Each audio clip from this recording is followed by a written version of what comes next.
Hey guys, and welcome to Sci-Fun. This is the first video going up on the channel, and to start this off here, I just want to say there is so much there I can do with this channel, and I'm so excited. Whether it be from running experiments on different things, whether it be from talking about news, maybe astronomy news from NASA and SpaceX.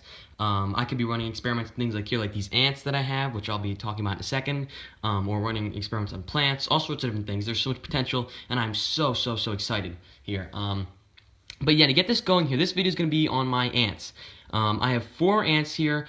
I'm assuming they're all queens, but there are 1 or 2 that kind of look like workers. One of them just an hour ago, less than an hour ago now, I found out the first egg was laid, which I'm so excited for because it was one of the ones I had actually previously thought was not a queen.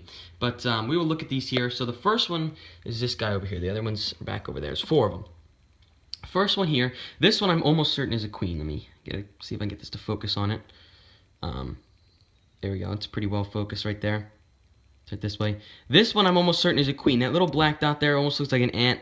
It's not an ant. It's a little mite I found out there for food. Because this queen, normally you don't want to feed queens or give them food while they're in the test tube stage. But this one I actually used lemon water to remove from its already like made nest outside. This is the only one I did this for. It was the first one I found. I was having a lot of trouble finding them otherwise. So you do have to feed it because it has already lost its fat reserves, but the other ones I don't. But this one here, no eggs yet or anything. That's cotton right there on the edge. But we'll be watching this one very closely because this one looks like, to me, a Camponotus queen, a carpenter ant queen, but I'm not certain yet, and we'll be watching pretty closely. As you can see, she's doing quite well. So we'll put this one down. Now this next one, I'm pretty sure is actually a worker.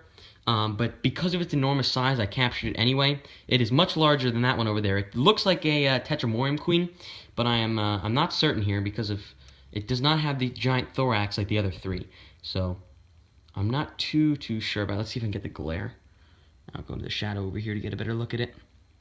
Of course, I'm using normal test tube setup, water, cotton, air, and cotton again. But we'll be watching this one closely. If it dies off, then I know it was a worker because it didn't have the fat reserves to get itself through the egg laying stage. This one I found on the ground, just like these other 2 that we'll be getting to. So we'll keep an eye on it. Of course, I'm keeping them in the dark. You don't have to, but when you get to the point where you're going to be moving them into, which we'll be doing another video on this, the actual colony, you want to have raised them in the dark because it'll be a lot easier to move them if you put lights on them. The queen will move the colony because they don't like light. This ant here is the same species, or I found it in the same place, and it looks the exact same as the next one I'll show you. Almost certain it's a queen. As you can see, it's got a ginormous thorax, and it seems to be almost burrowing over here in this corner down towards the water, which is kind of interesting. Not sure why it's doing that. I'm not sure why she's doing that.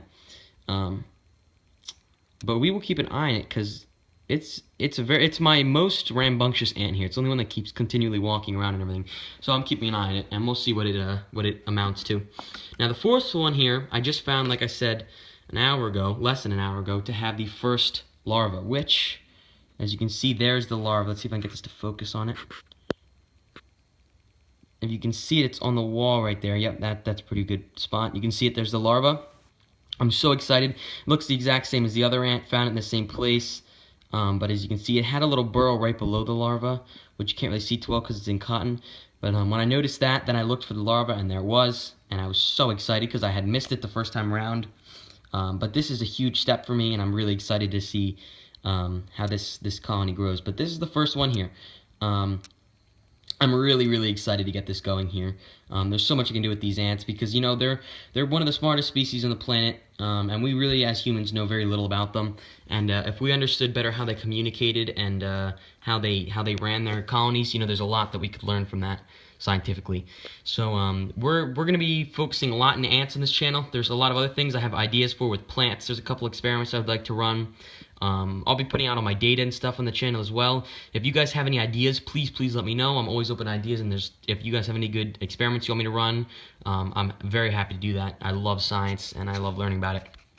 So, yeah, this is the first video. Hopefully, I'll be doing, right after this, hopefully I'll be doing a video on the actual colony, and I'll probably do one on making the outworld, because as of right now, as you can see, I haven't actually made the outworld yet. These are all Ants Canada supplies. if you guys go check out Ants Canada and their store if you want to get this stuff, because that's where I got all of it. All 4 of these plants I found, I found right outside my house. I'll probably do very soon a video looking for more and walk you through, guys, because I don't live, a lot of people that do this live in like nice suburb areas with tons of easy path stuff. I don't have that, so I'll show you guys how I find mine and other people in my situation. Where, you know, there's a couple paths around here. I live in kind of in between a suburb and urban area, but mostly suburbs, but without the paths that you might think. But I don't live in like a development really or anything. So yeah, we'll take a look at that too. But thank you guys for watching. Please, like I said, leave ideas that you want me to do, and I'm really excited to get this channel going, and I'll catch you guys in the next one. Peace out.